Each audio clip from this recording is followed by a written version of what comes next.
আমার মেয়ের জামাই আমারে বলতেছে যে আপনার মেয়ে অনেক ছোট। আমি ওকে ইয়া করতে গেলে সে নাকি শুধু ব্যথাই পায়, আমি নাকি তো ওকে শুধু কষ্টই দিই। তো আগে যদি জানতাম যে ওর মা হয়ে আপনি এত সুন্দরী, এত ইয়াং মানুষ, তাহলে আপনার মেয়েরে না বিয়ে করে আপনারাই বিয়ে করতাম। তো বন্ধুরা, আমার জীবনে একটি ঘটে যাওয়া ঘটনা আপনাদের আজ শেয়ার করব। তো আমার নাম হচ্ছে নাজমা খাতুন। আমি বিয়েবাড়িয়া থেকে বলছি। যাই হোক, তো আপনারা আমার গল্পটি শুনে যদি ভালো লাগে তাহলে অবশ্যই আমার ভিডিওতে একটি লাইক দিবেন, আর বেশি বেশি শেয়ার করে অন্যকে দেখার সুযোগ করে দিবেন। তো চলুন বন্ধুরা, আমার গল্পটি শুরু করা যাক। তো আমার বিয়ে হয়েছিল একটা মধ্যবর্তী ফ্যামিলিতে। তো আমার হাজবেন্ড খুব ভালো। তো ভালোই দিন কাটছিল আমাদের দাম্পত্য জীবনে। তো আমার বিয়ের 3 মাস পরে আমার পেটে বাচ্চা আসে। তারপরে তো আমার হাজবেন্ড আমাকে অনেক আদর করত। আর আমার যখন বাচ্চা পেটে আসছিল এই সংবাদ পাওয়ার পরে, তখন উনি আমাকে আরো বেশি বেশি করে আদর করত, বুঝছেন? তো তো এরকম দিন যাইতে যাইতে যখন আমার পেটের বাচ্চার বয়স হচ্ছে 9 মাস, তখন তারপরে হঠাৎ আমার একদিন পেটে ব্যথা ওঠে। আর ব্যথা ওঠার পরে আমাকে হাসপাতালে নিয়ে যাওয়া হয়। তো আমাকে সিজার করার কথাবার্তা হয়। তো তারপরে তো আমার সিজার করে একটা মেয়ে সন্তান হলো। তো মেয়ে হওয়াতে সবাই খুশি। সবাই নাকি বলে যে প্রথম সন্তান নাকি মেয়ে হলে অনেক ভালো হয় কপালটা। যাই হোক, মেয়েটাও অনেক দেখতে শুনতে মাশাআল্লাহ উজ্জ্বল হয়েছে। তা সবাই খুশি, আমার ফ্যামিলির লোকও খুশি, আমার শ্বশুরবাড়ির লোকজন সবাই খুশি এক কথায়। খুব আলোড়ন পড়ে গেছে আমার মেয়েকে দেখে, চাঁদের মতো হয়েছে আর কি। তো তারপরে আর যেদিন আমার এই মেয়েটা জন্ম নিল, এই দুনিয়াতে আসলো, ভাই, সেদিন থেকে মানে আমার ঘরে একদম মনে হচ্ছে লক্ষ্মী আসলো। মানে কোনো টাকা পয়সার কোনো অভাব নেই, মানে সংসারের অভাব সব দূর হয়ে গেল। শুধু উন্নতি আর উন্নতিই শুরু হলো এই বাচ্চাটা প্রসব হওয়ার পরে। তো এরকম দিন চলতেই থাকলো। তারপরে যখন আমার ওই মেয়েটা ছোট থেকে বড় হলো, আমার মেয়েটার বয়স যখন 8 বছর, তো তখন তো ওর বয়স যখন 8 বছর, তখন আমার হাজবেন্ডটা মারা যায়। তো মারা যাওয়ার পরে আমি কান্নাকাটি করতেছি আর বলতেছি যে আসলে আমার জীবনে কি এমন ঘটে গেল, এখন আমার এই সংসারে হাল আর কে ধরবে? আমার তো আর একটা ছেলে সন্তানও নাই, বা আমার তো সংসারে হাল ধরার মতো কেউ নাই, থাকলো না। তখন আমি খুবই কষ্ট পাই। তো তো হাজবেন্ড মারা গেলে কিন্তু শ্বশুর বাড়িতে কোনো দামই থাকে না, মানে এক কথায় আমার দায়িত্ব নেওয়ার লোকই থাকে না। বুঝিনি তো ব্যাপারটা। তো আমি তো খুব কষ্টের মধ্যে পড়ে গেলাম। তারপরে তো আমার যখন স্বামী মারা গেছে, তো আমার তো ওই ফ্যামিলিতে কোনো দামই নেই। মানে ক্রমেই দিন যায়, আমার শ্বশুর শাশুড়ি কেমন যেন আমার সাথে দুর্ব্যবহার করতে শুরু করলো। মানে কেমন যেন করে, আমার একদম ভালো লাগে না। তো কিন্তু আমার ইচ্ছা ছিল যে আমার এই মেয়েটারে নিয়ে আমি সারা জীবন আমার শ্বশুর বাড়িতেই কাটাবো। কিন্তু আমার শ্বশুর শাশুড়ি আসলে আমাকে সেই সুযোগটাই দিল না। মানে আমি কেমন যেন একটা ওদের অত্যাচারে ওই বাড়ি ছাড়ার উপক্রম হয়ে উঠলাম। তো তারপরে এ, মানে শ্বশুর শাশুড়ির অত্যাচারে আমি ওখানে আর টিকতেই পারলাম না। তো আমি আমার মেয়েরে নিয়ে আমি আমার মায়ের বাড়ি চলে আসলাম। তো মায়ের বাড়ি চলে আসে, এখানে থেকে আমার মেয়ের এই স্কুলে ভর্তি করে দিলাম।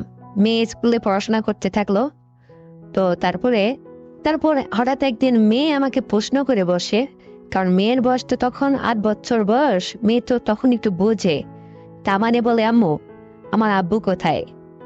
তা আমি তখন বললাম যে তোমার আব্বু তো পরপারে চলে গেছে, সে আর কখনো ফিরে আসবে না। তখন মেয়ে এটা বুঝে বুঝে একটু কান্নাকাটি করতে লাগলো। তারপর মেয়ের বয়স যখন 12 বছর হলো, তখন হঠাৎ একদিন মেয়ে আমাকে প্রশ্ন করে যে, মা, তুমি কি বিয়ে শাদী করবা না, এরকমই থাকবা? তখন আমি বললাম, না রে মা, তুমি এখন বড় হয়েছো, আগে তোমার বিয়ে শাদী দিয়ে নেই, তারপরে যদি কপালে ভাগ্য থাকে তখন না হয় আমারটা আমি দেখবো, না হয় না হবে। কিন্তু তোমারে যতদূর পারি লেখাপড়া করায় একটা ভালো পাত্র দেখে আগে বিয়ে তোমারে দিয়ে নি, তারপরে আমারটা আমার পরে দেখবো আমি। তো তারপরে মেয়ে তখন আবার আমারে বলে যে মা, আমি তো তোমার ছেলে না, মেয়ে মানুষ। আমার বিয়ের শাদী হয়ে গেলে আমি তো পরের ঘরে চলে যাব। আমি তো আর সারা জীবন তোমার কাছে থাকার মতো না। যেহেতু আমি ছেলে না, আমি মেয়ে মানুষ। তো আমি থাকতে থাকতে না হয় তোমার এই বিয়ে শাদী দিয়ে দিতাম। তখন আমি আবারও বললাম, না রে মা, মানে আমি যদি বিয়ে করি, তোমার বিয়েটা হওয়ার পরে না হয় আমি করব, সেটা পরে হবে। তো যাই হোক, তারপরে আমার ইচ্ছা ছিল যে আমার মেয়েকে বড় এ দেশের একটা ডাক্তার বানাবো। কিন্তু হঠাৎ একদিন অনেক দূর থেকে একটা বিয়ের প্রস্তাব আসলো, ছেলে নাকি ইঞ্জিনিয়ার। তো আমার মেয়ে তো ছোট, তা আমি তাকে বললাম যে আসলে আমার মেয়েটা ছোট, এভাবে তো এত ছোট অল্প বয়সে তাকে বিয়ে দেওয়া যায় না। তো সে তখন আমাকে বলছিল যে পাত্র নাকি অনেক ভালো ইঞ্জিনিয়ার, ফ্যামিলি ভালো, মানে বিয়েটা দিয়ে হলে নাকি ভালো হতো আর কি, আমার মেয়েটা ওখানে সুখে থাকতো। তো দ্বিতীয় মাধ্যম উনি আমাকে এই কথাটা বলল। তো তারপরে এখন এত কিছু বলার পরেও তো ওই ছেলের বাড়ির লোক বলতেছে যে আপনার মেয়ে রেখে নিয়ে যাই আমরা কি ওই মানে মাঠে কাজ করাবো নাকি হাল চাষের কাজ করাবো? আপনার মেয়ে আমাদের ওখানে সুখেই থাকবে।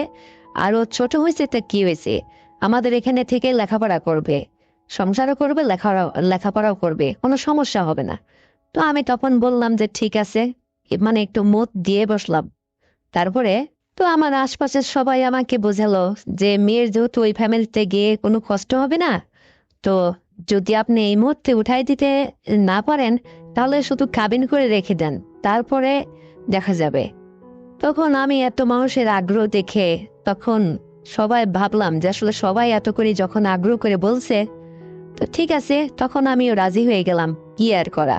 তো তারপরে তো আমি রাজি হয়ে যাওয়ার পরে তখন ওদের আবার আমি বললাম যে আমার তো আসলে টাকা পয়সা নাই, আমার এই বিয়েতে মানে মেয়ের এই বিয়েতে আমি তো কোনো কিছু দিতে পারবো না, যেহেতু আমার টাকা পয়সা নাই।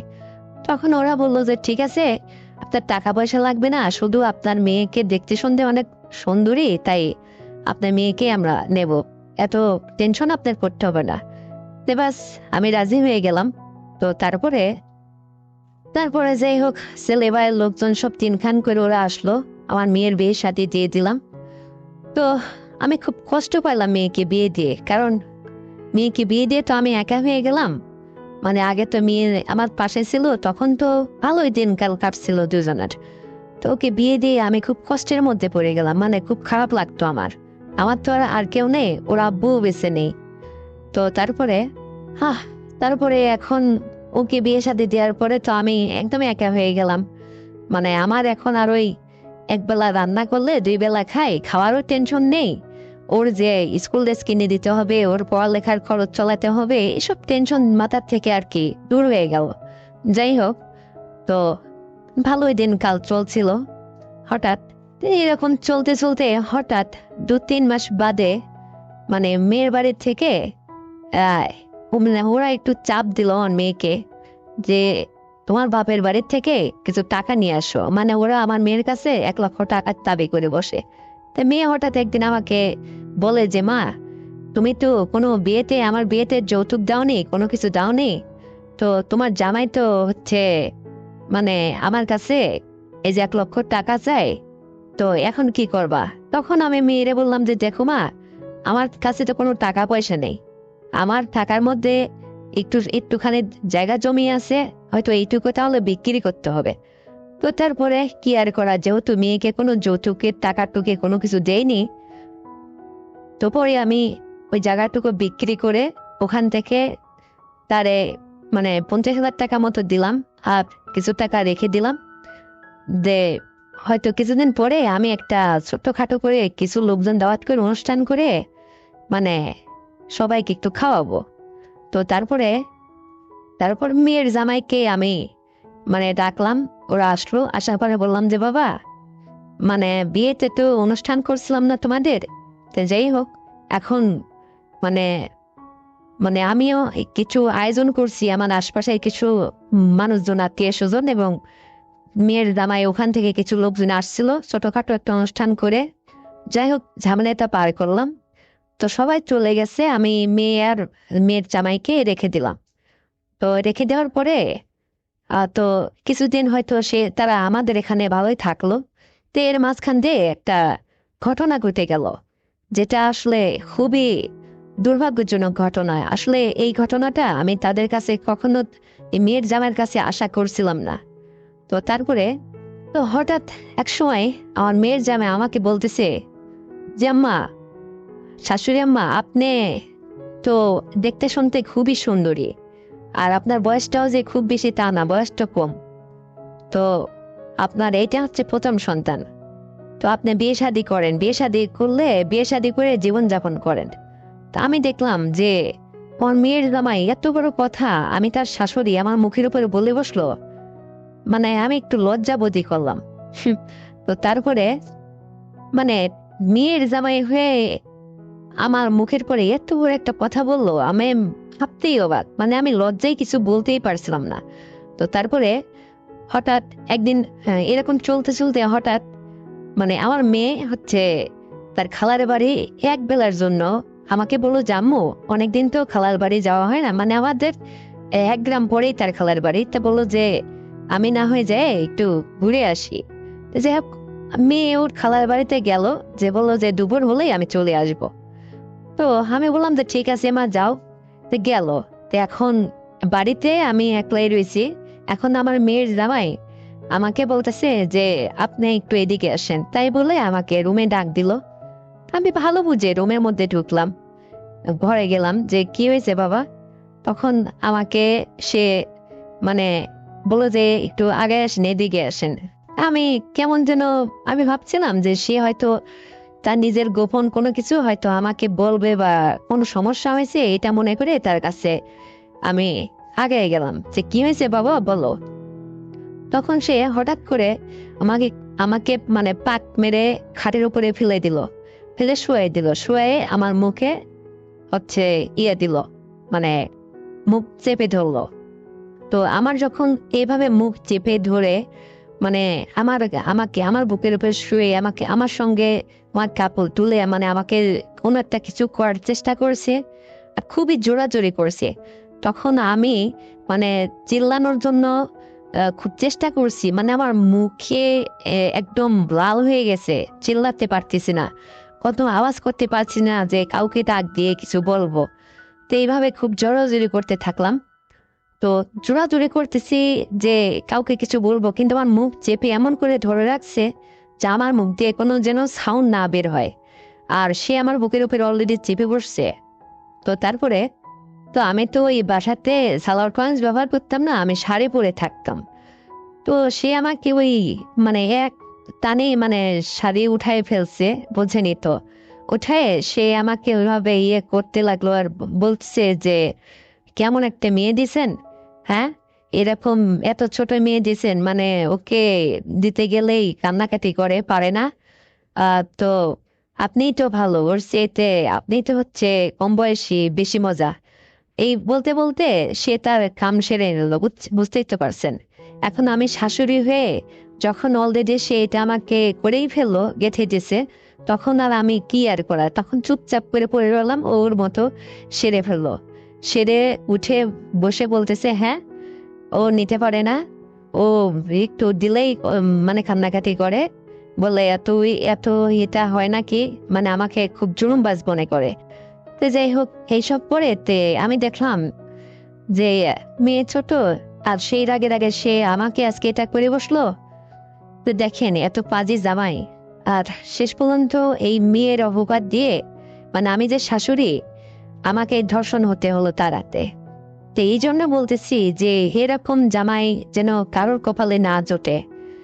আর আমি খুবই কষ্ট পাইলাম, আর এই কথা কাউকে শেয়ার করতেও পারছিলাম না বন্ধুরা। তাই এই গল্পটি আপনাদেরকে শেয়ার করলাম। যদি মানে খুবই কষ্টের সহিত গল্পটা আপনাদের মাঝে আমি শেয়ার করলাম। তো যদি এই গল্পটা আপনাদের একান্তে ভালো লেগে থাকে, তাহলে ভিডিওতে একটা লাইক দিবেন, আর আমার চ্যানেলটিকে সাবস্ক্রাইব করে সবসময় পাশেই থাকবেন এরকম আরো নতুন নতুন গল্প পেতে। এটা আমি আমার জীবনের গল্প আপনাদের মানে শেয়ার করলাম। তো ঠিক আছে বন্ধুরা, ভালো থাকবেন। আসসালামু আলাইকুম। বাবা, রাসেল বলছো? হ্যাঁ, শাশুড়ি মা, কি হয়েছে? না আরে বাবা, কিছু হয় নাই। এটা শুনতে পারলাম মেরিনার সাথে তোমার কি হয়েছে, এটা শুনতে পেরে তোমাকে ফোন দিলাম। তুমিও ফোন তো নিদানিং দিচ্ছ না, সমস্যাটা কি তোমার? সমস্যা? আরে বাবা, সমস্যা কি এটা আপনি ভালো করে জানেনই তো।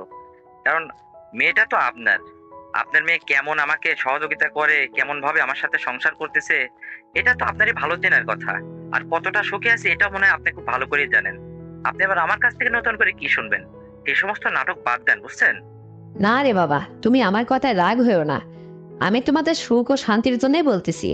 হ্যাঁ বাবা, মেয়ে যদি তোমাকে অশান্তির মধ্যে রাখে, তুমি আমার কাছে আসতে পারো। আমি বিষয়টা দেখতাম। কখনো আমার মেয়ের সাথে আবার দুর্ব্যবহার করবে না কিন্তু। বাকি দায়িত্বটা যা করা লাগে এটা আমি করব। তুমি এত চিন্তা করো কেন? চিন্তা করবো না? চিন্তা না করারই বা কি আছে? আপনি বোঝেন না এটা? আজ একটা বছর আপনার মেয়ের সাথে আমার বিয়ে হলো, আপনার মেয়েকে নিয়ে আজ পর্যন্ত আমি এক সুখ শান্তি কি জিনিস বুঝলামই না। আমি এই যে হাড় ভাঙা পরিশ্রম করে টাকা উপার্জন করি আপনার মেয়ের শখের জন্যই তো। আর আপনার মেয়ে রাত হলে আমাকে মানে যেভাবে স্বামীকে সেবা যত্ন করতে হয়, কি ধরনের ব্যবহার তার সাথে করতে হয়, আচরণটা করতে হয়, এই সমস্ত কোনো কিছুই তো আপনি আপনার মেয়েকে শেখাননি। আর আপনি বলছেন আপনার মেয়ের অভাবে সেটা আপনি পূরণ করবেন। তা কি করে হয়? আপনি না আমার শাশুড়ি। আরে বাবা, এই জন্যই তো তোমাকে এত রিকোয়েস্ট করতেছি। আমার ভান্ডারে না থাকলে কি আর তোমাকে আমি এইভাবে বলতাম? তুমি বোঝো না এটা? এ বাবা শোনো, আমার মেয়ে, আমি জানি যে তোমাকে আসলে ঠিকঠাক মতো কোনো কিছু দেয় না। আর একটা ছেলে মানুষ যখন বউয়ের কাছ থেকে সুখ পায় না, শান্তি পায় না, তখন সে অবশ্যই উগ্রমেজাজি হয়ে থাকে, তার কাজে কামে মন বসে না। দেখো না, তোমার শ্বশুর আমাকে পাওয়ার পরে কত সুখী, কিন্তু সে আজকে বিদেশ চলে গেছে তাই। এখন আমিও তো এইভাবে দিনের পর দিন একলাই পড়ে আছি রে বাবা। আমার বান্দারে কি কম আছে? তোমার মতো ছেলেকে সুখী করার জন্য আমি মনে হয় যথেষ্ট। তুমি আবার এটা অন্যভাবে নিও না। আমি কথার কথা বললাম। তবু যদি তুমি চাও, আমার কাছে তুমি সবই পাইবে। আর এই জন্য তোমাকে বললাম যে আমার মেইনার সাথে কখনো তুমি দুর্ব্যবহার করো না। ও আমার একটা মাত্র মেয়ে বাবা। কারণ ও, আমি জানি, আল্লাহ দিয়ে বড় হয়েছে তো, তোমার কাছে যায় তোমার সব কথা শুনতে পারে না। তাছাড়া তুমি দেখতে শুনতে অনেক লম্বা চড়া ইয়াং একটা যুবক ছেলে, আর আমার মেয়েটা না, ওর বাবার মতো একটু যেন না হ্যাংলা পাতলা হয়েছে। এই জন্য তোমার সাথে আর কি সেট হচ্ছে না। যাই হোক, তোমার এভরিথিং, যে কোনো বিষয়, যে কোনো সমস্যা, যে কোনো অভাব অনটন পূরণ করার জন্য আমি আছি রে বাবা। এটা বোঝো না কেন? আর সব কথা কি তোমাকে বুঝিয়ে দিতে হবে? তুমি এটা বোঝো না? আজকাল ডিজিটাল যুগে জামাইরা শাশুড়ির সঙ্গে কত রকম ফ্রি থাকে, সেটাও কি তোমাকে বলে দিতে হবে? তুমি আমার সঙ্গে এসে একটু মন খুলে কথা বলো, একটু আলোচনা করো, তারপরে আমি বুঝবো। তারপর আমি দেখো না তোমার কি ব্যবস্থা করি। দেখেন আম্মা, আপনার শাশুড়ি হয়ে আমার কি অভাব পূরণ করবেন? এই সমস্ত হেয়ালি কথা বাদ দেন। আসলে এই সমস্ত বলে আমার মন জয় করতে পারবেন না। আপনার মেয়েকে পাওয়ার পর যে আমি অসুখী এটা আপনাকে মানতেই হবে। আর আপনি এর ব্যতিক্রম কোনো কিছুই করতে পারবেন না, এটা আমিও জানি। এটা আমাকে আসলে একটা লোভ দেখানো হচ্ছে, তাছাড়া বই কিছুই না। আরে না রে বাবা, তুমি বুঝছো না কেন? আমি তো তোমাকে বুঝাইতেই পারতেছি না। এ কেমন ছেলে, অল্প কথাতে কিছু বোঝে না? আমি কি সবকিছু তোমাকে ভেঙে চুরে বুঝাই দিব? তুমি বুঝতে পারো না অল্প কথাতে আমি তোমাকে কি বলতে চাইছি? পাগল ছেলে। এই, তুমি এক কাজ করো তো, তুমি দু একদিনের মধ্যে আমার বাড়িতে একটু আসো। আসবে? না আমি তোমার কাছে আসবো সেটা বলো। তোমার সাথে সত্যি আমার প্রাইভেট কথা আছে, যেটা তুমি মেয়েকে কখনো শেয়ার করবে না। দেখি আমি তোমার কোনো কিছু বন্ধ ব্যবস্থা করতে পারি কিনা। আসবে তুমি? আমি যাব আপনার কাছে শাশুড়ি আম্মা? আপনি হঠাৎ করে এরকম মন্তব্য করে বসলেন, আমি ঠিক বুঝতেছি না। আমাকে আবার নতুন কোনো নকশাকে কোনো ফাঁদে ফেলবেন না তো? হ্যাঁ, আপনার মতলবটা কি এটা আসলে আমি এখন পর্যন্ত বুঝে উঠতে পারতেছি না। একটু ভালো করে বলেন তো কি হয়েছে? আপনি আমাকে বাসায় ডেকে নিয়ে যেতে চাইছেন, কি লাভ করবেন, কি উপকার করবেন? বলেন আগে। ও, তার মানে তোমার কোনো সাহায্য লাগবে না, এই তো? তাহলে শোনো বাবা, আমি তোমাকে পরিষ্কার ভাষায় বলে দিই, আমার মেয়ের সাথে যেন তোমার কোনো দিনের পর দিন অশান্তির কথা আমার কানে না আসে। তাহলে ব্যাস মিটে গেল আমার উদ্দেশ্য। আমার মেয়ের সুখের জন্য আমি সব করতে পারবো। প্রয়োজনে আমার সমস্ত সতীত্ব তোমার কাছে বিলিয়ে দিতে আমি রাজি আছি, তবুও আমার মেয়েকে সুখী দেখতে চাই। তুমি বোঝো না এটা? তুমি আমার কাছে নাটক করার কথা বলো। তাই নাকি? বলেন কি? আপনার সমস্ত কিছু আপনি দিতে রাজি আছেন আপনার মেয়ের শখের জন্য? ঠিক আছে, আমি আসতেছি, আমি কালকেই আসতেছি। আপনি কি করতে পারেন আমি দেখবো। হ্যাঁ, এই তো লক্ষ্মী ছেলে আমার। এখন বুঝছে। এই কথাটা আগে বললেই কি হতো? এতগুলা শুধু কথা পেঁচায় নিচ্ছ তুমি। তুমি বোঝো না? আমি তো ভালো করে জানি রে বাবা, তোমার আসলে কিসের অভাব। কেন তোমাদের মধ্যে এতটা দ্বন্দ্ব, এত কথা সৃষ্টি হচ্ছে, এটা আমার কানে আসে। এটা তো আমি মা হয়ে বুঝতে পারি রে বাবা। আমি তোমার শাশুড়ি হয়ে যদি তোমাকে এই উপকারটুকু করতে না পারি, তাহলে কেমন হয় বলো? আমার ভান্ডারে কি কম আছে কোনো কিছু? দেখো না, আমার যা আছে তোমার শ্বশুরই তো খেয়ে ফুরাতে পারে না, তারপরে আবার তুমি অশান্তিতে বকছো। এই কথা শুনে আমি কি আর বসে থাকতে পারি? এই জন্য সিদ্ধান্ত নিলাম, তোমার শ্বশুর যেহেতু বিদেশে আছে, সে তো আর দেশে থাকে না। আজ 2টা বছর হলো সে বিদেশ পাড়ি দিছে, আমি তো এভাবে পড়ে আছি। আর আমি কি বুড়ো হয়ে গেছে নাকি? বেই না তোমার একটা মাত্র কন্যা সন্তান, যেটা তোমার কাছে দিছি। শোনো, তোমাকে খুশি করার মতো যথেষ্ট কিছু আছে। পাগল ছেলে, তুমি আসোই না, দেখো না আমি তোমার জন্য কি ব্যবস্থা করি। দেখবা তুমি যে কতটা খুশি হবে। তারপরে আমাকে বললো তুমি। এটা আমি তোমাকে সত্যি রহস্য করে বলছি না, একদম মন থেকে বলছি রে বাবা। তুমি আসো, কালকে আসো। কিন্তু এই বিষয়টা তোমার সাথে যে আমার আলাপ আলোচনা হচ্ছে, মেয়ে না যেন কিছুতেই না বোঝে, কারণ বেড়ারও কান আছে, বুঝতে পারছো? আর শোনো, মেয়েনার সাথে মানে তুমি চলতে ফিরতে কি হয় না হয় ওটা কোনো মেটার করে না। মেয়ে না তোমার কাছে থাকলো না না থাকলো, কি কি করলো, এই সমস্ত তুমি আর কানই করবা। আজকের পর থেকে মেয়েনার অভাবটা তুমি আমার কাছে এসে পূরণ করবা, আমি তোমাকে সহযোগিতা করব আমার সমস্ত কিছু দিয়ে। বোঝো না এটা, নাকি আরো বুঝাই বলবো? বোকা ছেলে, হ্যাঁ? হুম। আপনার মতো শাশুড়ি যেন ঘরে ঘরে হয়, কারণ আপনি যেভাবে বলছেন, আপনি তো মানে জামাই ভালো করার কন্ট্রাক্টটাই নিয়েছেন। আপনার মতো শাশুড়ি প্রত্যেকটা জামাইয়ের যেন হয়, তাহলে কোনো জামাইয়ের আর অভাবই থাকবে না। হ্যাঁ। না না বাবা, তুমি আবার এইটা একটু বেশি করে বলে ফেললে। আমি না ভালো করে তোমার উপকার করতে যাচ্ছি, না হয় তোমার একটু উপকার হতো, তোমার একটু ভালো হয়তো, তুমি একটু সুখ পাইতে। আমার মেয়ে তো তোমাকে সুখী করতে পারে না। আর এটা তুমি অন্যভাবে হেয়ালি ভাবে কথাটা বলছো কেন? এটা ঠিক না বাবা। সত্যি আমি মন থেকে তোমাকে কথাটা বলছি। আসলে আমার উদ্দেশ্য কোনো কিছুই না। তুমি না আমার মেয়ের জামাই, তোমাকে কি আমি খারাপ অমঙ্গল কোনো কিছু হয় এটা কি আশা করি? আমি চাইবো যে তুমি যেন সুখী থাকো, সেটা আমার বিনিময়ে হোক বা আমার মেয়ের বিনিময়ে হোক। মেয়ে যেহেতু তোমার সমস্ত কিছু পূরণ করতে পারছে না, সেই জায়গাটা যদি আমি তোমার শাশুড়ি হয়ে তোমাকে কিছুটা হেল্প করি, এটা দোষের কি হলো? এই জন্য বললাম কথাটা। তুমি আবার অন্যভাবে নিচ্ছ কেন রে বাবা? অন্যভাবে নেব নাই বা কেন? আপনি শাশুড়ি হয়ে আপনার মেয়ের পরিবর্তে কোন অভাবটা পূরণ করবেন, এইটাই তো আমার মাথার মধ্যে এখন পর্যন্ত আসতেছে না। আপনি আমাকে পরিষ্কার করে বলেন তো, আমাকে নিয়ে আপনি কি করতে চান বলেন। ওরে বোকা ছেলে, তুমি আমার কাছে কি চাও আগে তুমি বলো। তুমি যা চাও আমি তোমাকে তাই দেবো, কোনো কিছু নিষেধ করবো না। বুঝতে পারছো এবার? এবার হয়েছে তো, হ্যাঁ? তোমার শ্বশুর যেহেতু বাড়িতে থাকে না, তুমি আমার কাছে যেভাবে যখন যা আবদার করবা আমি তোমাকে তাই দিতে রাজি আছি। এটা তুমি বোঝো না রে বাবা? হ্যাঁ, এটা কেন তুমি বুঝতেছো না? মানে তোমাকে কি সবকিছু ভেঙে চেড়ে বুঝাইতে হবে? তুমি কি একদম কচি খোকা? কিছুই বোঝো না তুমি? এত করে বলতেছি তারপরেও, পরিষ্কার ভাষায় বলতেছি তারপরেও কেন তুমি আমার কথা বুঝতেছো না? হ্যাঁ, আমি তোমার সব আবদার পূরণ করব। আমার মেয়েকে তোমার প্রয়োজনই হবে না, বুঝতে পারছো? আমি চাইবো আমার মেয়ে যেন তোমার কাছে কোনো কথার ঘর না করে, সৃষ্টি না করে, সে যেন সুখে থাকে। তার বিনিময়ে আমার সমস্ত কিছু, তুমি যা আবদার করবা আমি তোমাকে তাই দেব। এত ভেঙে বলতে হবে কেন? বুঝো না এটা তুমি? ও, তাই নাকি? তা আপনার মেয়ে তো আজ এতটা দিন বিয়ে হয়ে গেল, একটা সন্তান আদি আমাকে দিতে পারলো না, তাহলে সেটার কি হবে? আরে বাবা, সেটার আর কি হবে? এটা তো উপরালার হাতে। তারপরও নিজেদের চেষ্টা থাকা দরকার। আমার মেয়েটা তোমাকে সময় দেয় না, তা হবে থেকে? সেই জন্য বলতেছি, তুমি আমার সাথে একটু সময় দাও, আমার কাছে নিয়মিত আসো। তারপর ওটা না হয় না হবে, যেদিন হবে হবে। তুমি যদি আমার কাছে একটু সময় সুযোগ দাও, একসময় দেখবা মেয়ে তার নিজের ভুল বুঝতে পেরে তোমাকে আবার সে সঠিকভাবে সময় দেবে, তখন তার হবে। তুমি চাইলে তখন তোমার সন্তান আদ হবে, বুঝতে পারছো? এটা একটু গ্যাপ দাও, তুমি আমার সাথে মানে অ্যাক্টিভ হয়ে যাও। তাহলে দেখবা মেয়ে তখন তোমার অভাবটা যখন বুঝতে পারবে, তখন মেয়ে তোমাকে অনেক আদর প্যান করবে, অনেক ভালোবাসবে, পরিবর্তন আসবে তার মধ্যে। আর আমি তো চাইছি এইটা, বুঝতে পারছো? এখন আমি বুঝতে পারলাম। তো আমার শোনেন, আপনি আমাকে হঠাৎ এইভাবে ডিসিশন নিলেন? কেন রে বাবা? আমাকে তোমার পছন্দ হয় না, ভালো লাগে না, হ্যাঁ? ভালো লাগে না? কি কথা বলো না কেন? ভালো লাগে না? হ্যাঁ, ভালো তো লাগে, কিন্তু আপনার শাশুড়ি বলে কথা, কি করে যে আপনাকে এই কথাটা সামনের বারে বলি, আপনি এটা বোঝেন না। লজ্জাটা আগে ভাঙান, তারপরে বলবো। এখন কি বলার সাহস আছে নাকি আমার? তার মানে আমি বুঝতে পারছি রে বাবা, আমাকে তোমার অনেক পছন্দ হয়, কিন্তু তুমি মুখ ফুটে বলতে পারো না, তাই না? হ্যাঁ। আমিও জানি, কারণ তুমি আমার মেয়েকে নিয়ে যখন আমাদের বাড়িতে নায়ারে আসতে, আমি যখন কলের পাড়ে স্নান করতাম, তুমি তো দেখতাম উকি মেরে একটু দেখতে চাইতে, চেষ্টা করতে, আমি এটা মনে হয় বুঝি না। হ্যাঁ, আমি জানি আমাকে তোমার পছন্দ হয়, কিন্তু ওই যে সমস্যা একটা জায়গায় সম্পর্কের কাছে বাধা, বুঝতে পারছো? আরে সমস্যা নেই, আমি তোমার লজ্জাটা একদম ভাঙিয়ে দেবো। শোনো, আমি তোমাকে চিন্তা ভাবনা করছি, তোমার শ্বশুর এবার টাকা পাঠালে ভালো দামি একটা বাইক কিনে দেবো। আর শোনো, তোমার কোনো আবদার আমি অপূরণ রাখবো না। এক কথায়, আমার মেয়ে তোমাকে যা কিছু দেবে না, যা কিছু অভাব তোমার মধ্যে থাকবে, আমি তোমার সমস্ত অভাব পূরণ করব। আর এটা দিনের পর দিন আমারও লাগবে। আমিও এইভাবে পড়ে আছি, তোমার শ্বশুর বাড়িতে থাকে না, বোঝো না এটা?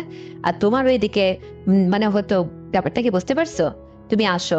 আরে বাবা, একবার এসে দেখোই না, দেখো তোমার কতটা যে ভালো লাগবে, তারপরে তুমি আমার কাছে নিজেই ফোন করে আসতে চাইবে যে শাশুড়ি আম্মা আজকে কি আসবো, তুমি নিজেই বলবে। এটা আমি তোমাকে সত্যি আজ বলে রাখলাম, যদি না হয় তারপরে বলো। আমি তোমাকে দারুণ ভাবে সেবা যত্ন করবো রে বাবা, তুমি যেভাবে চাও। আমি জানি এতদিন তুমি আমার মেয়ের সঙ্গে সংসার করছো, তুমি আসলে যেরকম একটা ছেলে, তোমার সাথে আমার মেয়ে তো আসলে চায় না। আমার মেয়ের ওর বাপের মতো এই যে একটু যেন চনুপুতির মতো, দেখো না সে কি করে তোমার সাথে এইভাবে সময় দেবে। আর আমি তো এটা বুঝি, আমার কথা ছাড়ো, আমি তো সে খাসির মতো তোমার জোয়ান মধ্যে একটা শাশুড়ি। আরে বাবা, আমি এখনো রাস্তা দিয়ে হেঁটে গেলে মানুষ আমার দিকে আরে আরে তাকায়। হ্যাঁ, তোমার মতো জামাই আমার মেয়েকে পাওয়ার পরে অভাবে থাকবে, অখুশি থাকবে, দিনের পর দিন কষ্টে থাকবে, এইটা আমি মেনে নেব নাকি? আমার মতো শাশুড়ি থাকতে তোমার কেন কষ্ট হবে? এটা হচ্ছে আমার প্রশ্ন। এই জন্য আমার সমস্ত কিছু তোমাকে উজাড় করে দেব। তোমাকে অনেক আদর আপ্যায়ন করবো বাবা, তোমাকে অনেক সুখী করব, অনেক খুশি করব। এটা আপ্রাণ চেষ্টা করব তোমাকে দেওয়ার জন্য। তুমি শুধু এসে একটাবার মেনে নাও, একটাবার নিয়েই দেখো না, তারপরে দেখবে তোমার যে কতটা ভালো লাগবে, বুঝতে পারছো? আর তোমার কোনো সুখ দুঃখের কোনো প্রশ্নই থাকবে না। তারপরেও আমি আজকের থেকে তোমার উপর খুব নজরদারি করতেছি, তোমার শখের বাইক কিনে দেব, তুমি ভালোভাবে ইয়ে করবা, আর এত হাড় ভাঙা পরিশ্রম করতে হবে না। আমি তোমার সংসারেরও খেয়াল খুশি রাখবো, যেটা একটা শাশুড়ির দায়িত্ব, বুঝতে পারছো? সবই তো বুঝতে পারলাম আম্মা, কিন্তু আপনার এই হেয়ালি কথা, এত শখের কথা কোথায় ছিল এতদিন? হ্যাঁ, আজকে আমার শ্বশুর অনেকদিন ধরে বিদেশ আছে, আপনারও ভালো লাগতেছে না, এখন জামাইকে বাইক কিনে দেবেন, জামাইকে মেয়ের পরিবর্তে সবকিছু সহযোগিতা করবেন, আপনার ভান্ডারে কোনো কিছু কম নেই, অনেক কিছু দেবেন, এই সমস্ত আদেকখালি কথা মুখ ফুটে আজকে বেরোচ্ছে। আপনার বুঝি আজ খুবই প্রয়োজন পড়ছে না? এটা তো আমি অবশ্যই বুঝি।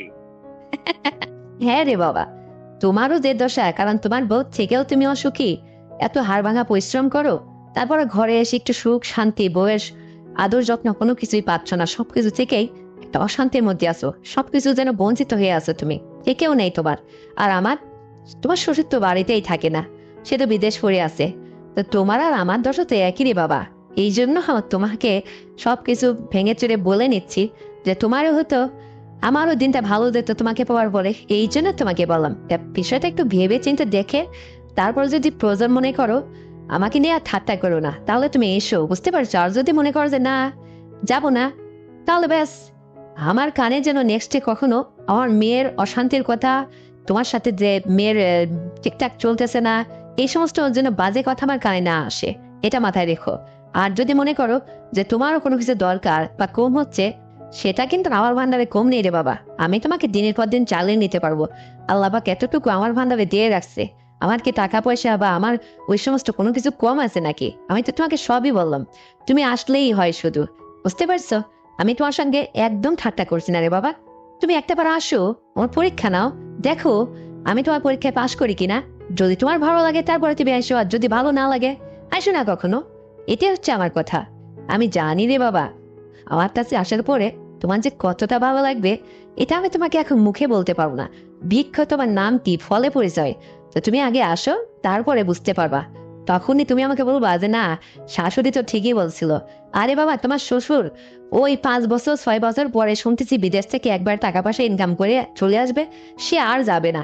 তো অতদিন তো তুমি আমি তো তোমার খেয়াল খুশি রাখতে পারবো, তুমি তো ঠিক মতো সময় দিতে পারবে আমার কাছে, নাকি পারবে না? বলো। এরকম শুধু পেয়ে কি কেউ হাতছাড়া করে, বোকা ছেলে? না, তা করে না কেউ, কিন্তু আমি আবার একটু অন্যরকম আম্মা। আপনি যা বলছেন এটা আসলে মেনে নেওয়া যায় না, তারপরেও যে আমাকে মানতেই হবে, কারণ একটা ছেলে বউয়ের কাছ থেকে যখন দিনের পর দিন অসুখী থাকে, তখন তো তার একটা পথ ব্যবস্থা করতেই হয়। তো আপনি যেহেতু একটা সুযোগ দিচ্ছেন, ঠিক আছে, আগামীকাল যেহেতু শুক্রবার, আমি সত্যি আম্মা কালকে আসতেছি। আমার জন্য একটু ভালো করে রান্না বান্না করে খাওয়ায়েন, খাওয়ার জোগাড় করেন। কতদিন আপনার হাতে রান্না খায় না। আর একটু সেজে গুজে থাকেন, দেখি কতটা রূপসী আর কতটা সুন্দরী হয়েছেন। আর একটা নজরে, কালকে অন্য নজরে আপনাকে একটু তাকিয়ে দেখবো। এটা প্রমিস করলাম, আপনার মেয়েকে আমি বলবো না। কিন্তু শোনেন, ওই মেয়েনা যদি আবার আপনাকে ফোন করে, আপনি আবার এই কথাটা মেয়েনাকে বললেন না, কিন্তু আপনিও সজাগ থাকবেন। ঠিক আছে? তবে ঠিক আছে, আমি কালকে কিন্তু আসতেছি। কালকে শুক্রবার 10টার মধ্যে আপনার বাড়িতে চলে আসবো। আর বাড়িটা একটু গোছগাছ করে ঠিকঠাক মতো রাখবেন, যেহেতু আপনি যেটা বলছেন, এই যে এই ধরনের মন্তব্য করে থাকলে তো বাড়িটা একটু নিরিবিলি থাকতে হয়, বোঝেন না এটা? সত্যি বলছো বাবা তুমি? সত্যি তুমি আসবে কালকে আমার বাড়িতে? সত্যি তোমার এই কথাটা শুনে এতক্ষণ পরে যে আমার কি খুশি লাগতেছে রে বাবা, আমি তোমাকে ভাষায় প্রকাশ করতে পারবো না। কারণ জানো, আমি কতদিন যে এইভাবে আসি রে বাবা, আমার মনটা ভালো লাগে না। আর আমি ওই আমার জায়গায় মাফ করে তোমার বিষয়টা বুঝি রে বাবা। আমার মেয়ে যেহেতু দিনের পর দিন তোমার সঙ্গে সংসারে অশান্তি করে, তুমিও এইভাবে অশান্তিতে আসো, তোমার কষ্টটা আমি একটু বুঝতে পারি। শুধু তাই না, একটা ছেলের আসলে কত কিছু প্রয়োজন হয়, সেটা যদি সে পরিপূর্ণভাবে না পায়, তাহলে তো তার মনটা খারাপ হবেই। এটাই স্বাভাবিক।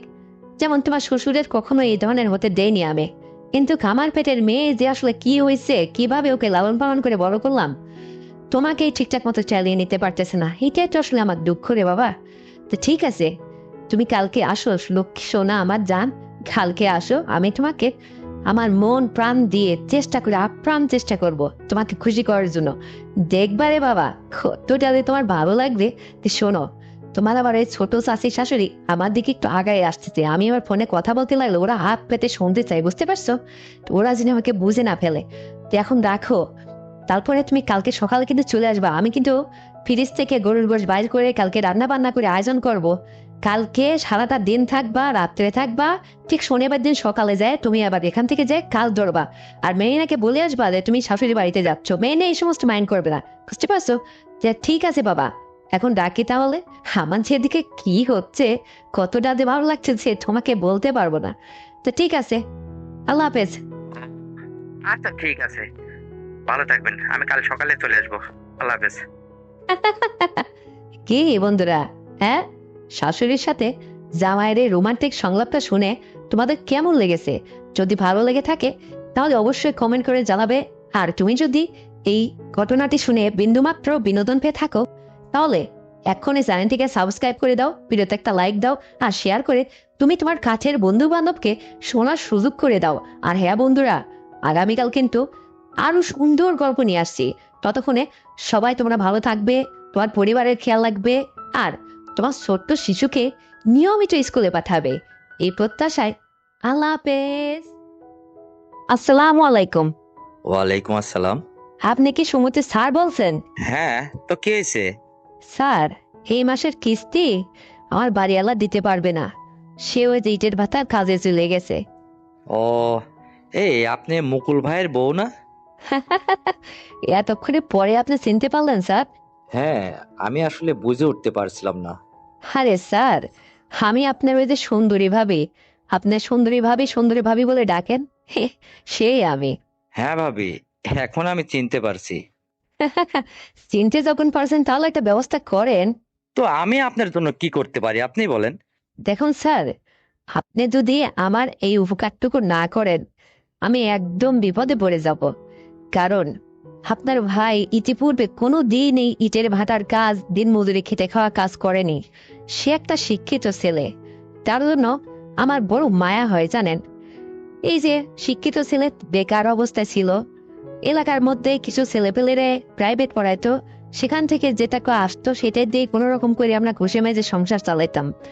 তারপরও দুইটা ছেলে মেয়েকে মানুষ করতে যেয়ে মাঝে মধ্যে আপনাদের অফিসের সমন্বপন্ন হয়ে আপনাদের সাহায্য নেই। কিন্তু এই মাসের এই কিস্তির টাকাটা আর আমি কোনোভাবে মেলাইতে পারছি না। তো এই জন্য আমি আপনার স্বর্ণপন্ন হয়েছি। আপনি যদি একটু সাহায্য না করেন ভাই, তাহলে তো আর আমি বাইরে উঠতেছি না। এই জন্য আপনাকে রিকোয়েস্ট করতেছি। কিন্তু ভাবি, সবই তো আমি বুঝলাম। এই মায়া ভরা কথা, এই বাস্তব জীবন কাহিনী, এটা কি সমতির অফিস শোনে? আপনিই বলেন, এখানে আমি কি করতে পারি? দেখেন, আপনার হাতের মধ্যে সবকিছু। আপনি চাইলে আমাকে এই মাসটা উপকার করতে পারেন। আপনি যেভাবে চাইবেন আমি সেইভাবেই রাজি আছি। বোঝেন না আপনি? এখন তো বিপদে পড়ছি ভাই, গরিব মানুষ। আমি একটা শিক্ষিত মেয়ে, কিন্তু দেখেন এই অভাবের তাড়নায়, বিশ্বাস করেন ভাই, বলতে গেলে আমার কান্না আসে। আমি এই পাশের বাড়ি জিয়ের কাজ করতেছি, এটা কাউকে বুঝতে দিচ্ছে না। আমি আপনার ভাইরে ভালোবেসে বিয়ে করেছিলাম, হয়তো সে আজ আমার বাবা মাকে এই দায়ী করতে পারছি না, তাই নিরুপায় হয়ে গোপনে পাশের বাড়িতে জিয়ের কাজ করে আমার এই দুইটা সন্তানদের লেখাপড়া করায় মানুষ করতেছি। আর ওই যে আপনার ভাই, সে ওই যে কোনো দিন যে কাজ করেনি, দিন মজুরি খেতে খাওয়া কাজ করেনি, সে আজকে নিরুপায় হয়ে ইটের ভাটার কাজে চলে গেছে। এই কষ্টটা আমি কাকে শেয়ার করব? আপনি বলুন ভাই, আমি যে বড় বিপদে আছি, আপনি আমাকে এইটুকু সাহায্য করুন। আমি যদি আপনার বোন হতাম, তাহলে কি আপনি আমাকে সাহায্য করতেন না? আরে এ এই সুন্দরী ভাবি, আপনি এইভাবে কান্নাকাটি করবেন না তো। থামেন আপনি, দেখি আপনার একটা কোনো ব্যবস্থা করা যায় কিনা। হ্যাঁ ভাই, আপনি একটা ব্যবস্থা করেন, তা না হলে আমি একদম চলতেই পারবো না, আমার মান ইজ্জত কিচ্ছু থাকবে না। মানুষ জেনে যাবে যে আমরা কিস্তিওয়ালার কাছে দায়ী হয়ে আছি। আরে সুন্দরী ভাবি, গিভ অ্যান্ড টেকের দুনিয়া, আসলে তো কেউ খালি খালি উপকার করে না। আমি আপনার একটা শর্তে উপকার করতে পারি, যদি আপনি আমার সঙ্গে একটু সময় দেন আর কি। পারবেন? সেটা কেমন করে? আরে আপনার কান্না থামান, আর একটু রিল্যাক্সে আমার সাথে কথা বলেন। আমি আপনার সব ব্যবস্থাই করব। আমি আপনাকে সত্যি আশ্বস্ত দিচ্ছি, আপনার সব ব্যবস্থাই হবে। কান্না থামান তো, ওই নেকা কান্না কানবেন না। বিপদে পড়ছেন, আমার কাছে সাহায্যের হাত বাড়াইছেন, আমি আপনাকে সাহায্য করব। তবে আমার কিছু শর্ত আছে, কথাটা যদি আপনি মানেন তাহলে আমি আপনাকে সাহায্য করব। তাছাড়া কি খালি খালি কেউ সাহায্য করে? আচ্ছা বলেন, কিভাবে সেটা করবেন আপনি? ভাবি, আমি বলতেছিলাম কি, আসলে আমার কথায় মাইন্ড করবেন না। আপনি যদি একটা সময় সময় করে আমার সঙ্গে আসতে পারেন, তাহলে আমারও হতো, আর আপনাকেও আমি সমস্ত বিপদের হাত থেকে রক্ষা করতাম। পারবেন? আরে ভাই, আমি তো আপনাকে সেটাই বলছি, কিন্তু সেটা কি করে, কিভাবে? আহ, আপনি এখনো এটা বোঝেননি। আমি আপনাকে আসলে যেটা বোঝাইতে চাইছি, এটাই তো সমস্যা। মানে আপনি আমার সঙ্গে পার্সোনালি একটা সময় সময় দিবেন, বুঝতে পারছেন? তাহলে কি হবে? আর সেখানে সময় দিয়ে আপনার সঙ্গে আমার কি করতে হবে? ও মাই গড, আমি কারে কি বোঝাইতেছি? তার মানে এখনো আপনি আমার ভাষা বুঝতে পারেননি? আচ্ছা ঠিক আছে, আপনার উপকার আমি করতে পারবো না, আপনি আপনার মতো থাকেন। ওই অফিসের স্যাররা যখন আপনার বাড়ির পর যে টাকার জন্য প্রেশার দেবে, তখন বুঝবেন ঠেলা। তো রাখতেছি। এই না না, রাখবেন না রাখবেন না, শোনেন শোনেন। আরে আমি বুঝতে পারছি, আমি এই কথাটা আপনার মুখ দিয়ে আমি শুনতে যাচ্ছিলাম, আপনি তো আমাকে ক্লিয়ার করে বলার সাহসই পাচ্ছেন না। আরে বোকা ছেলে, আমি তো বুঝতে পারছি আপনি আমাকে কি বলতে চাইছেন। আমি বুঝি না এটা? ও তাই নাকি? তো বুঝতে পারছেন, তাহলে এত নাটক করতেছেন কে? আমার কাছে বেশি চালাকি দেখাচ্ছেন? না রে ভাই, আমি আসলে আপনার মুখ থেকে এই কথাটা শুনতে চাইছিলাম যে আপনিই বলেন, আমি ক্লিয়ার হই কথাটা। তো আপনি যখন পার্সোনালি আমাকে ডাকতেছেন, আমি তো জানিই কেন। কিন্তু ভাই, আমার একটা কথা কি জানেন, মানুষের যখন মানুষ উপকার করে, আমার মনে হয় নিঃস্বার্থে করাটাই উচিত। আমি আপনাকে তো পরের মাসে ঠিকই পুষিয়ে দিতাম, জাস্ট একটা মাসের জন্য একটু হাওলাত মনে হয় চাইছিলাম। আর আপনি তার বিনিময়ে আমাকেই সময় দিতে হবে আপনার সাথে, এই প্রপোজ করে ফেললেন আমাকে। একবার আগে পিছে ভাবলেন না? হায় রে দুনিয়া। এই জন্যই তো ভাই, আসলে কি যে বলবো, মানুষ অন্যায় অপরাধ করে কেন দেখেন, এই সমস্ত চাপে যখন মানুষের আর কোনো কুলকিলার থাকে না, টাকা পয়সার চাপে, টাকা পয়সার ভয়ে, বাণিজ্য হারানোর ভয়ে, মানুষের চোখের আড়ালে থাকার কারণ থাকতে চায় মানুষ, এই কারণে নিজের সবকিছু বিলাই দিতেও একদম দ্বিধা করে না। আজকে তাই আপনি আমাকে করতে যাচ্ছেন, কিন্তু দেখেন এটাকে বলা হয় ব্ল্যাকমেল। দেখেন, আমি কিন্তু আসলে আপনার কাছ থেকে এটা আশা করছিলাম না। আমি আপনার কাছে একটু সাহায্য চাইছিলাম, আর আপনি আমাকে বিনিময় করতেছেন। তো বিনিময় যখন করবেন, তাহলে একে কি সাহায্য বলে বলেন? তাহলে তো আমি, আমাকে নিলেন গিভ অ্যান্ড টেক, আমাকে নিলেন আর আপনি আমাকে দিচ্ছেন, এটাই তো। তাহলে সাহায্য কোথায় হলো বলেন? শোনেন ম্যাডাম, এই আপনার এই সততার কথা আর এত এই আবেগী কথা, এই দিয়ে জীবন সংসার চলে না। আপনি যদি আমার সাহায্য নিতে চান, আমার পরিষ্কার কথা, আপনি আমাকে সময় দিবেন। 1-2 দিন সময় দিতে দিতে হবে আপনাকে, তাহলে আমি আপনাকে সম্পূর্ণ দায়ভার নিয়ে নেবো। এই টাকা আপনাকে আর দিতে হবে না পরের মাসে। যদি রাজি থাকেন, তাহলে আমাকে ফোন করে জানিয়ে দেবেন, বুঝতে পারছেন? হ্যাঁ, সবই তো বুঝলাম রে ভাই, কিন্তু উপায় তো আর নেই। আপনি তো দারুণ ভাবে একটা সুযোগ নিয়ে বসলেন ভাই, কিন্তু আপনি তো জানেন যে আমি নিরুপায় তাই। তো ঠিক আছে, কি আর করা, তো কোথায় আসতে হবে স্যার? শোনেন ভাবি, আমি যশোরের ছেলে। আমি এখানে রুম ভাড়া করে থাকি, আর একলাই থাকি, সমস্যা হবে না। আপনি আমার রুমের অ্যাড্রেস দিয়ে দিচ্ছি, জাস্ট ওই একটা টাইমে ওখানে চলে আসবেন। আসলে তারপরে কিছুটা সময় দেবেন, তারপর আবার চলে যাবেন। বাস আপনার কাজ হয়ে যাবে। আর শোনেন, ওই একদিনে না কিন্তু না, 2-4টা দিন একটু সময় দেন। যদি ভালো লাগে তাহলে আপনি আসবেন, বুঝতে পারছেন? শুধু তাই না, আপনাকে বিনিময়ে আরো কিছু আমি আপনাকে গিফট করব। আপনাকে আমার ভারী পছন্দ হয়েছে। দেখেন না, ফিল্ডে গেলে আপনার দিকে আমি ফ্যাল ফ্যাল করে তাকায় থাকি, সুন্দরী ভাবি বলে ঠাট্টা করি। আসলে এটা আমি মন থেকে বলি, বোঝেন না আপনি? সবই তো বুঝলি রে ভাই। কি আর বলার, দুঃখও হয়, হাসিও পায়, কষ্টও আসে মনে। আসলে কোনো পরপুরুষের সাথে এই জীবনে আমি আসলে যাইনি তো, এই জীবনের প্রথম, তাই আমার গাটা ভীষণ ছমছম করতেছে আপনার কথা শুনে। আর শোনেন, হ্যাঁ আমি যাব, যেহেতু বিপদে পড়ছি। জীবন মানে যুদ্ধ, আসলে এটা আমি জানি। তবে ভাই, ওই একটা দিনই আর দাবি করেন না। আচ্ছা ভাবি, আপনার কথাই থাকলো। কিন্তু আমার একটা কথা আছে, যদি আপনার ভালো লাগে তাহলে আপনি চাইলেই আসতে পারবেন। আপনার জন্য আমার দরজা খোলা। আর আপনার যখনই ছোটখাটো হেল্প লাগবে, আমি এটা আপনাকে করব, কথা দিলাম। কারণ আমারও খুশি মনে হচ্ছে যে যাকে চোখে দেখে এত ভালো লাগলো, তাকে আমি আসলে পাইতে যাচ্ছি। সবই উপরওয়ালার খেলা। বাবা, হ্যাঁ আপনি দেখছি মহা খুশি হয়ে গেলেন। হ্যাঁ, হাতে যখন বিপদে পড়ে সামসে কেউ এসে তখন ইয়ে করে। তো আমার হয়েছে তাই রে ভাই, আমি একটা শিক্ষিত মেয়ে, সুন্দরী মেয়ে, আর আমার বাবাও টাকা পয়সাওয়ালা কম না। শুধু এরে আমি ভালোবেসে বাড়ি থেকে চলে এসে নিজের ইচ্ছায় বিয়ে শাদী করে সংসার করতে চাই বিদায়, আর জের কাজ করে সংসার চলাকে না পেরে আপনাদের অফিসের সমানোপন্ন হয়ে আর আজকের একটা কিস্তি থেকে গেছে, আপনার সাহায্য চাইলাম। আর আপনি আমাকে এইটার দাবি করে এইটা নিয়েই ছাড়তেছেন। নেন, উপরাল একজন আছে। আসলে আমার ইচ্ছাই কিন্তু আপনি পাচ্ছেন না ভাই, আসলে বিপদে পড়ে আমি আর রাজি না হয়ে থাকতে পারতেছি না, তাই গেলাম। এত কান্না করলাম, এত কিছু বললাম, তবু আপনি, হ্যাঁ, আমার কথায় ভিজলেন না। আপনি আপনার মতোই দেখলেন সত্যটা। কি করবো আসলে, মানুষ কেন যে এই সমাজের মানুষ এইভাবে খারাপ হয়, নষ্ট হয় একটা মেয়ে, কেন কেন নিজেকে অন্যের কাছে লেলিয়ে যায়? এই যে জাস্ট একটা এক্সাম্পল, এই সমস্ত কারণে তারা তখন আর কুল পায় না, তখন বাধ্য হয়ে অন্য পুরুষের সমানোপন্ন হয়, তার কাছে যায় থাকে। আর সমাজের এক শ্রেণীর মানুষ ওই মেয়েটাকে ভুল বুঝে ঘৃণা করে। অথচ সে চাইলে তার সাহায্যের হাতটা ওই মেয়েকে বাড়ায় দিয়ে একটু সাহায্য করলে কিন্তু ওই মেয়েটার আজ খারাপ হওয়ার কোনো চান্স থাকে না, সে ভালোই থাকতে পারতো। কেউ তো দেখে না সমাজের টাকা পয়সা আল্লাহ মানুষ যারা আছে, তাদের ভাই কেউ দেখে না, সবাই স্বার্থপর। অথচ যদি একটা মেয়ে যখন নিজে সবকিছু আগায় দেয়, তখন তো ফেল ফেল করে মানে ইয়ের মতো এসে ওইটা হিংস্র হয়ে এসে ধরে নেয়। এইটা হচ্ছে আজকাল মানুষের নৈতিক চরিত্র ভাই। যা হোক, আমি এখন বিপদে পড়ছি, আপনার সুযোগ নিছেন, নেন। তবে ভালো লাগা আর না লাগা সেটা ম্যাটার করে না। আমি আপনার কথায় রাজি, আপনার সঙ্গে আমি যাব। তো ঠিক আছে, আমি এখন রাখতেছি ভাই, মন মানসিকতা ভালো নেই। তবে আমার এই মাসের কিস্তি যেন আর সাদা নিতে না আসে, এই প্রবলেমটা আপনার সলভ করে দেবেন। আমি একটা দিন আপনার সঙ্গে থাকবো, আমার পাপ হয় হবে। তবে এই কথা যেন আর কেউ না জানে ভাই। আর আমার হাজবেন্ড ইটের ভাটার থেকে বাড়িতে চলে আসলে তখন কিন্তু আপনি আমাকে আর ফোনও দেবেন না এই সমস্ত বিষয় নিয়ে, এটা অনুরোধ থাকলো। আমার সংসার ভাঙার কাজ করবেন না, বুঝতে পারছেন? তো রাখতেছি ভাই, আল্লাহ হাফেজ। ওকে, ঠিক আছে, তো রাখেন, পরে কথা হবে।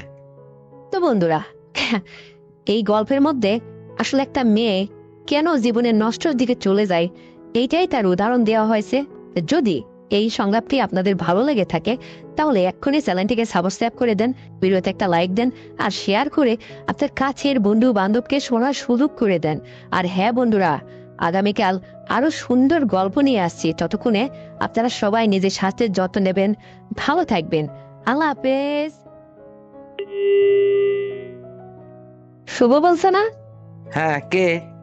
হ্যাঁ বাবা, আমি বিউটির মা। তুমি চিনতে পারতেছো না আমার কণ্ঠ শুনে? ও, তো কি হয়েছে? না রে বাবা, কিছু হয়নি।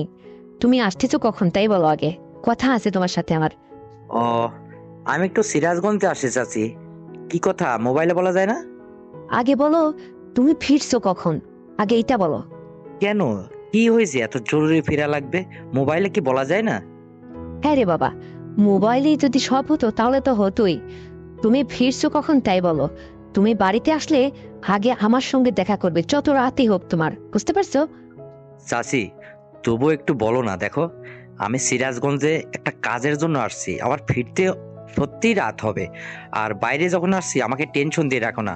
কি হয়েছে একটু খুলে বলো তো। হ্যাঁ গোল ছেলে। আরে এই যে বিউটির আব্বা অর্থাৎ তোমার চাচা, সে ইটের ভাটায় কাজে চলে গেছে। এখন ওর বাড়িটা ফাঁকা, 1 সপ্তাহ পরে নাকি সে আসবে, এই কথা বলে গেছে। তুমি আসলে আমি তোমার সঙ্গে কয়েকটা দিনে আগে ওই যে টাকা নিয়েছিলাম তোমার কাছ থেকে, এই টাকাটা তুমি নাকি আমাকে এইভাবে শোধ করতে চাইছিলে। আর এইটাই সুযোগ, বুঝতে পারছো? এই জন্য বলছি। তাই নাকি চাচি? সত্যি বলছো চাচা বাড়ির থেকে চলে গেছে? হ্যাঁ রে বেটা, সত্যি বলছি, তোমার চাচা আজকেই টয় টোপলা বেঁধে নিয়ে সে ইটের ভাতায় দূরে কাজে চলে গেছে।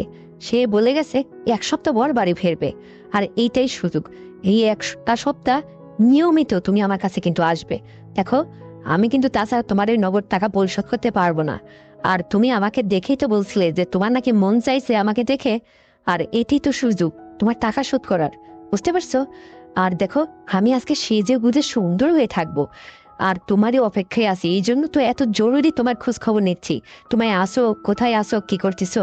মানে আজকে রাতের মধ্যে আমি এসব বুঝিনি, তোমাকে চাই আমি, বুঝতে পারছো?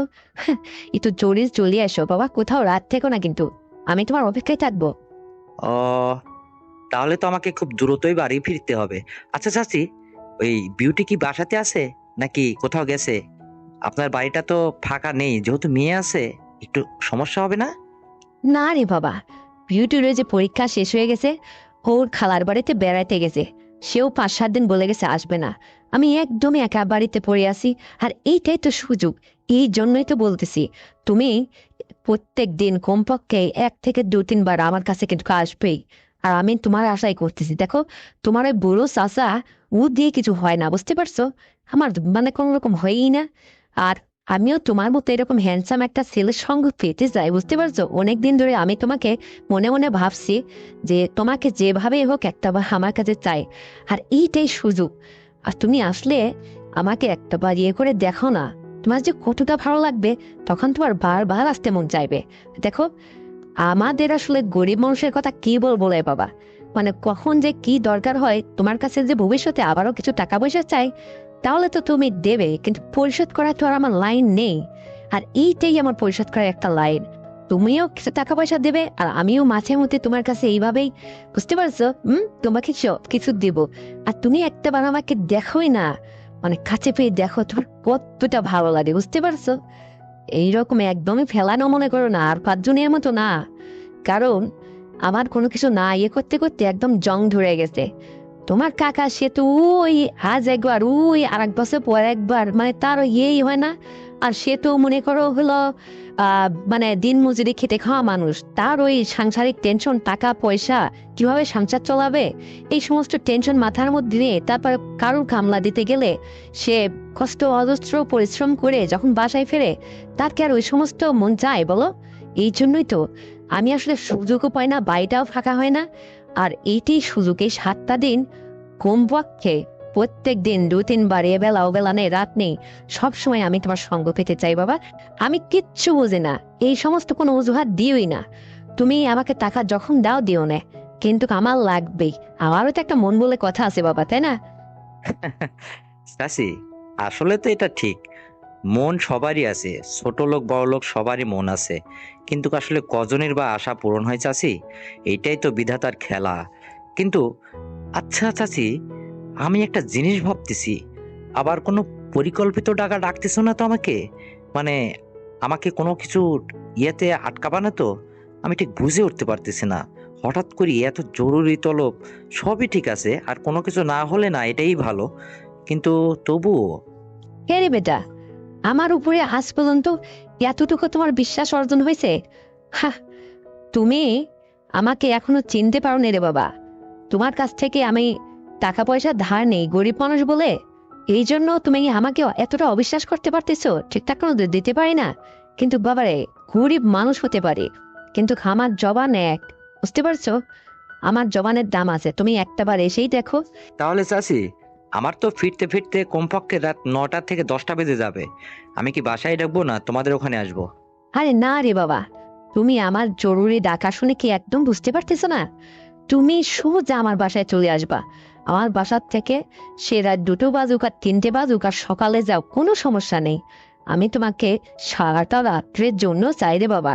দেখো কতদিনের আশা, তুমি আমাকে নিরাশ করো না বাবা। দেখো কতদিন তোমার মতো এরকম হ্যান্ডসাম যুবকের সঙ্গ পাইনি। এটা আমার খুব ইচ্ছা, বুঝতে পারছো? খুব শখ আমার। তুমি আমাকে আমার ইচ্ছা থেকে একদম বিতাড়িত করো না রে বাবা। তুমি সোজা আমার বাসায় চলে আসো তো। গরিবানা হিসেবে যতটুকু রেঁধে বেড়ে রাখছি এটাই তুমি খালেই হবে, বুঝতে পারছো? তুমি আমার বাসায় সোজা চলে আসো। আচ্ছা ঠিক আছে, তা নয় আসা যাবে। তো তোমার জন্য কি কিছু নিয়ে আসবো বাইরে থেকে? আমার জন্য কিছু আনা লাগবে না, তবে একটা জিনিস তোমাকে আনতেই হবে, বুঝতে পারছো? মানে আমার 2-3 দিন আর 3টা দিন 4টা দিন আগে আমার ইয়ে হয়েছিল তো। তো তবু এই জন্য তো আমার এতটা মন চাইছে তুমি একটু প্রোটেকশন হাতে করে নিয়ে এসো বাবা। তাছাড়া আবার বোঝো না, হ্যাঁ কিছু যদি হয়ে যায় প্রোটেকশন মানে বুঝলাম না। ও হ্যাঁ হ্যাঁ, আমি এখন বুঝতে পারছি চাচি। ওটা লাগবে কেন? ও দিয়ে আমার ভাল লাগে না। আচ্ছা, তাহলে তোমার যা ভালো হয় তুমি তাই করো। তবু আমি তোমাকে চাই আজকের মধ্যে। তুমি মিস করো না কিন্তু, বুঝতে পারছো? আর আরেকটা কথা বাবা, আমি কি সেজে গুজে থাকবো, মানে রাঙা বউ হয়ে থাকবো বাড়িতে? হুম? এতদিন পর একটা খুশির সংবাদ আমার। আমার যে কতটা আনন্দ লাগতেছে তোমার সাথে কথা বলতে লাগলে আমার কেমন শখ লাগতেছে তোমাকে বুঝাতে পারবো না। খুব খুশি আমি, বুঝতে পারছো? তাই নাকি? ঠিক আছে, তাহলে দেখা যাবে তুমি কতটা ইয়া করতে পারো। আমিও তোমার পরীক্ষা নেব, বুঝতে পারছো? হ্যাঁ ঠিক আছে। হ্যাঁ রে বাবা, দেখো নে দেখো নে। এত সহজ না আমাকে ইয়ে করা, বুঝতে পারছো? তুমিই পারবা না। এই যুগের ছেলে পেলেরা যে কতটা ইয়ে করতে পারে ওটা আমার জানা আছে খুব ভালো করে রে বাবা। তারা আজকাল এই সমস্ত মোবাইলে কি দেখে, ছাইপাস নাটক সিনেমা ওই সমস্ত দেখে দেখে হাত দিয়ে ইয়ে করে ফেলে। তারা যে কতটা ইয়ে করতে পারে ওটা আমার খুব ভালো করে জানা আছে এই যুগের ছেলে পেলে। আরে বাবা, আগেকার বুড়ো মানুষ হলো তারা যথেষ্ট, বুঝতে পারছো? আচ্ছা, আমি দেখি তোমার জন্য কতটুকু সেবা যত্ন, আদর আদর যত্ন তোমাকে দিতে পারি। তোমাকে এটা আমি আমার মন থেকে আপ্রাণ চেষ্টা করব। তুমি যেভাবে আমাকে চাও, মানে চিৎ গায়ে টুপুর যেভাবে আমার কাছ থেকে আমার হাতে খাওয়ান খাইতে চাও, আমার হাতে রান্না খাইতে চাও, বা আমাকে ওটা ইয়ে করতে চাও, যতবার খুশি, বুঝতে পারছো? হ্যাঁ, আমি তোমার জন্য একদম রেডি হয়ে আছি রে বাবা। আর শোনো রে বাবা, গরিব মানুষ হলেও হাতের লেখা ভালো আছে। তাই নাকি? জবর কথা তো। আমাকে লজ্জা দিও না। আর শোনো চাচি, তুমি এই যে বলতেছো না এই যুগের ছেলে পেলে এটা পায় না ওটা পায় না, এই সমস্ত কথা ভুল। সবাই কি একরকম? আমি তো অন্যদের মতো না, আমি একটা কর্মঠ ছেলে, কর্মজীবী। আর আমার নিজের চারিত্রিক সার্টিফিকেট তো তুমি জানোই। আমি শুধু কর্মের পিছনে ছোটাছুটি করি। এদিক দিয়ে আমি মানে নিটল আছি। তুমি আমার কাছ থেকে পরিপূর্ণটাই পাবে আশা করি, বুঝতে পারছো? তো ঠিক আছে, এখন মোবাইলে যদি এত কথা বলি তাহলে বাড়ি ফিরবো কখন? তো রাখি নাকি? আচ্ছা রে বাবা, রাখতে চাও রাখো, তবে যাওয়ার বেলায় একটা কথা বলে দেই, তুমি কিন্তু মিস করো না। আমি কিন্তু তোমার অপেক্ষায় দরজা খুলে বসে আছি, বুঝতে পারছো? হুম। আচ্ছা, রাখো। ওকে, ভালো থাকো, আসতেছি আমি। তো বন্ধুরা, আমার এই পরকীয়া সংলাপটি শুনে তোমাদের কেমন লেগেছে অবশ্যই কমেন্ট করে জানাবে। আর আমার চ্যানেলটিকে এক্ষুনি সাবস্ক্রাইব করে দাও, ভিডিওতে একটা লাইক দাও আর শেয়ার করে অন্যকে দেখার সুযোগ করে দাও। সবাই ততক্ষণে ভালো থাকো। আসছি আবার নতুন গল্প নিয়ে। আল্লাহ হাফেজ।